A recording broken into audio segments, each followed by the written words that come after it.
Նյարդային վիճակը կարող է հանգեցնել գրգռված ահու համախտանիշի եւ Եվ հակառակը հակառակը։ աղիների կծկանքները բերեն նյարդային հոգեհուզական Այո, տագնապային անորոշության, հա, մի անորոշ անգամ են։ վիճակ։ Եվ երբ հիվանդը պացիենտը դիմում է բժշկի, նա առաջին հերթին ակնկալում է, որ բժիշկը պետք է հասկանա իր ապրումները եւ չզրոյացնի դրանք, չարժե զրկի, չասի այդ ոչ մի բան է, դու ոչ մի բան չունես, որովհետեւ իսկապես դա գուցե ինչ որտեղ այդքան էլ ինչու՞ չէ նա վիրավորական է Տիկին Գեմիլե, պացիենտի համար։ որովհետև մարդիկ ունեն խնդիր, այո, դա ազդում է կյանքի որակի վրա եւ ուզում են լուծում գտնել։ Ահա։ Բժշկին դիմում են դարմանի համար, որպեսզի ահա։ իրենց խնդրին, հա,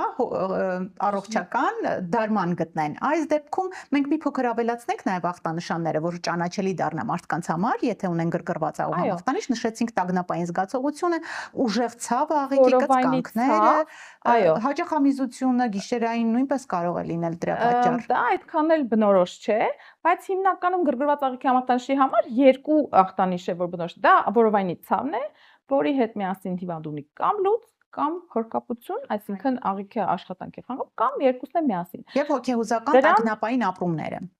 Դրան գումարած կարող է լինել վքնածություն, կարող է լինել կանանց մոտ, կարող է լինել այդ ցավոտությունը խանգարել նույնիսկ նրանց սեռական կյանքին, այսինքն սեռական հարաբերության ժամանակ ցավ է ունենում եւ դա պատկերացեք որ կապված է գրգռված աղիքի համախտանիշի հետ։ Այսինքն ասել է, որ բոլոր կյանքի ասպեկտները իրոք խանգարվում են։ Եվ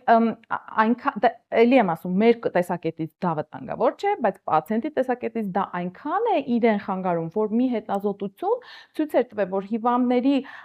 15%-ը ասում էր, որ եթե ես իմ կյանքից 15 տարի պատրաստ եմ տամ, բայց միայն թե ստանամ բուժում, որը վերջնականապես իմ այս տառապանքը դադարեցնում է։